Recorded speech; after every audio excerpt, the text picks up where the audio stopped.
छोटे भाई कलाकार लोग बहुत लोग बा बाकी आलम भाई से हमने के प्रेम बा प्रमोद जी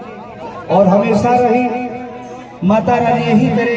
आलम भाई के पद प्रतिष्ठा हमेशा बनल रहा। बस ये हम दुआ करब। एगो माई बहनों पचरा बोलबे धर्मेंद्र कौन पचरा हम के लो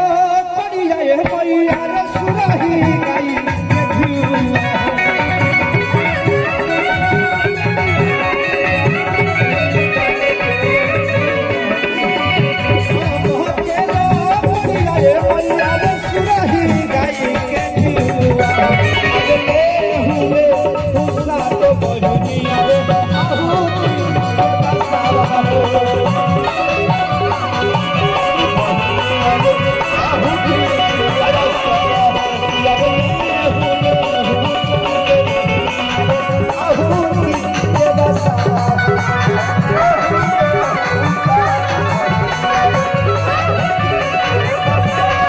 परिवार के लोग हमेशा ही तरह आलोक भाई के प्यार आप सब देते रहे हमरो परवा सब देते रहे नरमुंडा हाँ जी किया रे ले हुने साथ बहिनिया रे के बसा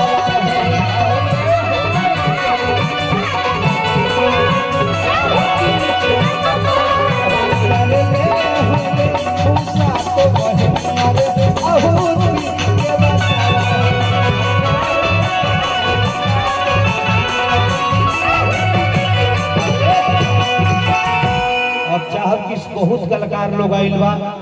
ना एगो लोगी तब शुरू कर दिया एगो तुमको सुना दी भाई बनी तो भाई के घरे एगो तुमको अभी कम से कम 1 घंटा हिलाना है बाबू मलखान बाबू है कि मलखान जी मौसा है मौसा भी आल बने हेलो मंगरू मौसा आल बने भाई मौसी के बेटा मोहन बड़े भैया बने मलखान भैया हाँ जी जालम भाई के शुरू से इतना मनले बड़े आई का नाम हमनी के सूरत रहने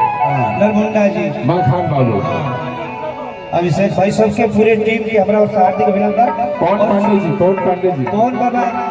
बड़ी अच्छे इंसान है नरमुंडा जी सही बात हमेशा हमारा उनका प्रेम स्नेह मिलेला। हाँ जी सुनिए कि शंकर भैया के छोटे भाई अपू भी आइल बड़े हाँ मुरली भैया सब लोग आए सब लोग आइल बड़े हाँ जी चलो समय निके बाबू हाँ लड़की के बोला ला नरमुंडा दो चार बताओ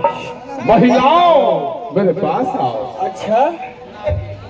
आओ सुंदरी आओ ये समय विलंब करने का नहीं आओ छाछ पर आओ देखो हमारा अपन नहीं करो का तो तहार का देखो रंजीत राय नारायणपुर रंजीत बाबा सब लोग आप लोग थोड़ा सा मंच से उतर जाए आप लोग मजा नहीं आ रहा मंच टूट जाएगा बेटा आप लोग पीछे जाइए पीछे चढ़ा ले